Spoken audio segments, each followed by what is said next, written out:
My name is Holton Jepson. Um, I I work as an accountant for a development called Stookie Farms. Um, at the moment, my interests are limited um, because of time constraints.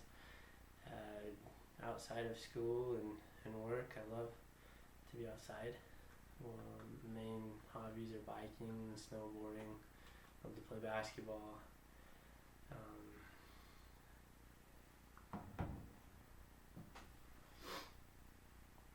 Um, I chose my topic or my scenario to be the senior accountant of the auditing um, that was doing the audit on the distribution company. Um, this senior accountant was part of the audit team. The audit manager asked this senior accountant specifically to do the federal tax return for the company. And the size of this distribution company made them a very, very large client for the firm.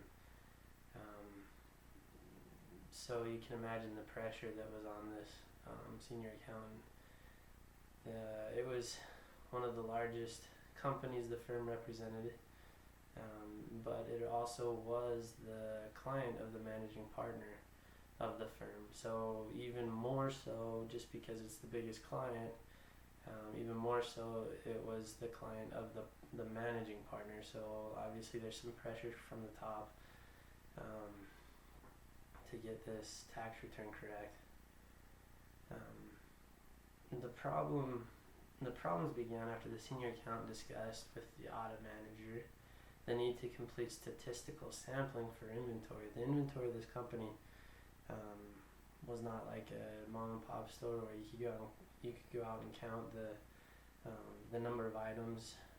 There were so many products that to do the federal tax return you had to do a statistical sampling, and then that's how you reported. The distribution company, or the senior accountant was very new to this type of procedure. He wasn't used to the tax return using sampling methods. So he was a little uneasy about the whole process, and with all the pressure coming down on him at the same time with being the largest client and being part of the clientele of the managing partner of the firm, the senior accountant was pretty much out of his league. As the senior accountant got to the part where he was supposed to start taking statistical samples, he asked the auditing manager, who actually offered to come in and show him how to do the process. So the auditing manager came in and taught him, actually set up the system to run 1,000 samples.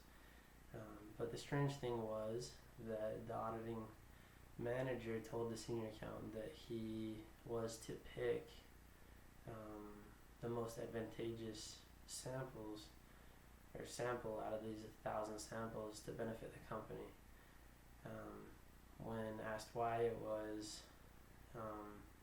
because the managing partner told them to give this client exceptional client service. So the audit manager actually read into that as, create the best federal tax return you possibly could, even if it's fudge a little bit. So what's the problem with this situation? Selecting the sample is no longer random as you go through and select the most advantageous samples to report. So it's no longer an accurate sample. So the senior accountant had to choose at this moment whether he was going to follow the instructions of the auditing manager or choose out of a couple alternatives that were presented that he thought of. The first scenario he thought of was, the audit manager is in charge of the situation. It's going to fall upon him if anything goes wrong. So let's just go with it. So that was his first choice that he could have made. Second thought that he went through was, to pick the most advantageous sample out of 1,000 samples is really close, if not crossing the line into tax avoidance and tax fraud. So he's thinking he should take, an average of the samples and report that because it would be more accurate. With these types of thoughts, he actually just thought of separating himself from the equation and have someone else do it. If he completely separated himself out of the equation, then where's his responsibility? His third thought was that he needs to be a little more proactive and speak with the managing partner about the dilemma. This is his client, so obviously if he's making a choice to get that close to the line to tax fraud, or he needs to include the person who is most involved with the client. This also, taking this action wouldn't look good on the client as well as the firm. So definitely need to include the higher ups. Lastly, he thinks about finding the head of his firm's tax department, explaining the situation, and following the advice of that person. Also in this one, his thought was that this would place all the liability onto that person, whether or not he chose to go with the auditing manager. So out of all four situations, I believe that his third option that he thought of, including the managing partner, was the most logical and correct route to take. If there's an accountant on the team giving instructions that is borderline fraud in any way, the managing partner really needs to know. So I agreed with option number 3.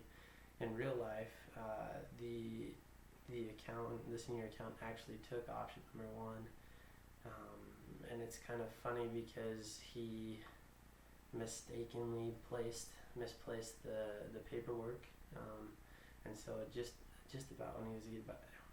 when he was about to get fired, he used the situation of how they were going to calculate a sample as blackmail, and they weren't going to give him his pension or something like that. So he blackmailed them to get that option as he was leaving the company. So the moral of the story is that ethics really does start from the top, and if a managing partner can create an atmosphere that promotes ethical behavior, it's more likely that this type of situation would not arise, and if it does, there would be enough people in the mix that would be able to take the right action. So